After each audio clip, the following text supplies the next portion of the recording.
പ്രമുഖ ധനകാര്യ സ്ഥാപനമായ UGS ഗ്രൂപ്പ് ഫാമിലി മീറ്റ് 2025 സംഘടിപ്പിച്ചു. പാലക്കാട് ഒറ്റപ്പാലം വരിക്കാശ്ശേരി മനയിൽ ഒരു ദിവസം നീണ്ടുനിന്ന പരിപാടികളോടെയാണ് UGS ഗ്രൂപ്പ് കുടുംബ സംഗമം നടത്തിയത്. UGS ഗ്രൂപ്പ് ബ്രാൻഡ് അംബാസിഡറും ചലച്ചിത്ര നടിയുമായ ഭാവന ബാലചന്ദ്രൻ സംഗമം ഉദ്ഘാടനം ചെയ്തു. UGS ഗ്രൂപ്പിന്റെ പുതിയ സംരംഭമായ pyramid agro multi state cooperative സൊസൈറ്റിയുടെ കീഴിൽ ആരംഭിക്കുന്ന പാലാട്ട് ഡയറി പ്രൊഡക്ട്സിന്റെ ഭാഗമായ പാലാട്ട് മിൽക്ക് ലോഗോ പ്രകാശനം ഭാവന നിർവഹിച്ചു. 2024-25 സാമ്പത്തിക വർഷത്തിൽ വിവിധ പദ്ധതികളിൽ മികവ് തെളിയിച്ച ജീവനക്കാർക്ക് ഭാവന അവാർഡുകൾ വിതരണം ചെയ്തു.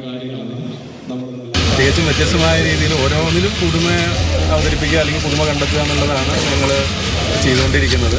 അത്തരത്തിലാണ് ഞങ്ങൾ ഹോസ്പിറ്റാലിറ്റി മേഖലയിലേക്ക് കടന്നതും ഞങ്ങളുടെ ആദ്യത്തെ സംരംഭം ഉദ്ഘാടനം ചെയ്യാൻ തന്നെ പ്രവർത്തിച്ചാണ് നടത്തി വരാൻ കഴിഞ്ഞതും നമുക്കത് വലിയ ഭാഗ്യമായി നല്ല രീതിയിൽ ആ സ്ഥാപനം മുന്നോട്ട് പോവുകയാണ്. കാരണം എനിക്ക് ഇതിനൊരു പുതുമയാണ്. നമ്മൾ വരിക്കാശ്ശേരി ആണെങ്കിൽ ഞാൻ ഷൂട്ടിങ്ങിന് മാത്രമേ വന്നിട്ടുള്ളൂ. ഇങ്ങനെ ഒരു പ്രോഗ്രാമിന് വരുന്നത് ഇത് ആദ്യമാണ്. അപ്പോൾ പിന്നെ UGSന്റെ ആഡ് നമ്മൾ ചെയ്തു. അതിനുശേഷം നമ്മൾ UGSന്റെ തന്നെ ഒരു പാലാട്ട് റെസിഡൻസി ഇനാഗുറേഷൻ ഉണ്ടായിരുന്നു. അപ്പോൾ അപ്പോഴേ പറഞ്ഞല്ലോ ഇങ്ങനെ ഒരു ഫാമിലി മീറ്റ് എന്നൊരു കോൺസെപ്റ്റ് ഉണ്ട് എന്നുള്ളത്. ഞാൻ ഒരു ഹോട്ടലിൽ ഒരു പ്രോഗ്രാം എന്നുള്ള രീതിയിലാണ് വിചാരിച്ചത്. ഇത് തികച്ചും ഒരു പുതിയ ഒരു കോൺസെപ്റ്റ് ആയിരുന്നു. തീർച്ചയായിട്ടും